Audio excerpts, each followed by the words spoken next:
Suatu ketika, setelah selesai menjalani ritual ibadah haji, Abdurrahman Abdullah ibn al-Mubarak beristirahat dan tertidur. Dalam tidurnya ia bermimpi melihat dua malaikat yang turun dari langit dan mendengar percakapan keduanya. "Berapa orang yang datang tahun ini untuk berhaji?" tanya salah satu malaikat kepada malaikat lainnya. 600.000 jamaah, jawab malaikat yang ditanya. "Berapa banyak dari mereka yang diterima ibadah hajinya?" "Tidak satu pun." Percakapan itu membuat sang Abdullah al-Mubarak gemetar. Apa? Ia menangis dalam mimpinya. Semua orang-orang ini telah datang dari belahan bumi yang jauh, dengan kesulitan yang besar dan keletihan di sepanjang perjalanan, berkelana menyusuri padang pasir yang luas, dan semua usaha mereka menjadi sia-sia. Fikirnya.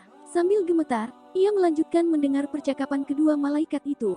Namun ada seseorang, yang meskipun tidak datang menunaikan ibadah haji, akan tetapi ibadah hajinya diterima dan seluruh dosanya telah diampuni.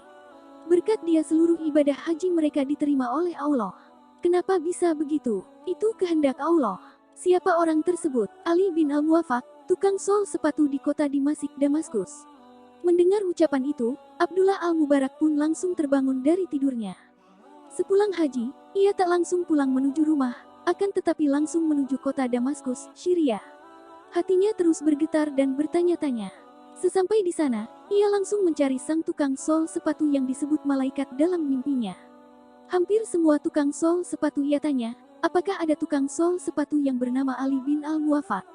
Ada, di tepi kota, jawab salah seorang tukang sol sepatu sambil menunjuk arahnya. Sampai di sana ia mendapati seorang tukang sol sepatu yang berpakaian amat lusuh. "Benarkah Anda bernama Ali bin Al-Muwafaq?" tanya Ibn Al-Mubarak. "Betul Tuan, ada yang bisa saya bantu? Saya hendak tahu, adakah sesuatu yang telah Anda perbuat, sehingga Anda berhak mendapatkan pahala haji mabrur, padahal Anda tidak berangkat haji?" "Wah, saya sendiri tidak tahu Tuan. Coba ceritakan bagaimana kehidupan Anda selama ini." Maka Ali bin Al-Muwafaq pun bercerita, "Sejak puluhan tahun yang lalu, setiap hari saya menyisihkan uang dari hasil kerja saya sebagai tukang sol sepatu. Sedikit demi sedikit saya kumpulkan, hingga akhirnya pada tahun ini, saya memiliki 350 dirham, cukup untuk saya berhaji. Saya sudah siap berhaji. Tapi Anda batal berangkat haji." "Benar. Apa yang terjadi?" "Ketika itu, istri saya hamil dan mengidam. Waktu saya hendak berangkat, saat itu dia ngidam berat. Suamiku, adakah engkau mencium bau masakan yang nikmat ini?" "Iya, sayang. Cobalah kau cari, siapakah yang masak sehingga baunya begitu nikmat. Mintalah sedikit untukku," pintanya. Kemudian saya pun mencari sumber bau masakan itu. Ternyata berasal dari gubuk yang hampir runtuh. Di situ ada seorang janda dan 6 anaknya. Saya mengatakan kepadanya bahwa istri saya ingin masakan yang ia masak, meskipun sedikit. Janda itu diam saja memandang saya, sehingga saya mengulangi perkataan saya, ungkap Ali bin Al-Muwafaq. Akhirnya dengan perlahan ia mengatakan, "Tidak boleh, Tuan. Dijual berapapun akan saya beli." "Makanan itu tidak dijual, Tuan," katanya sambil berlinang air mata.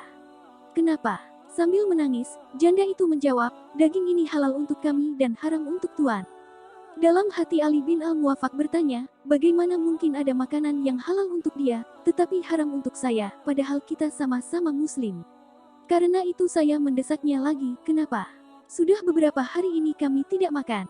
Di rumah sama sekali tak ada makanan.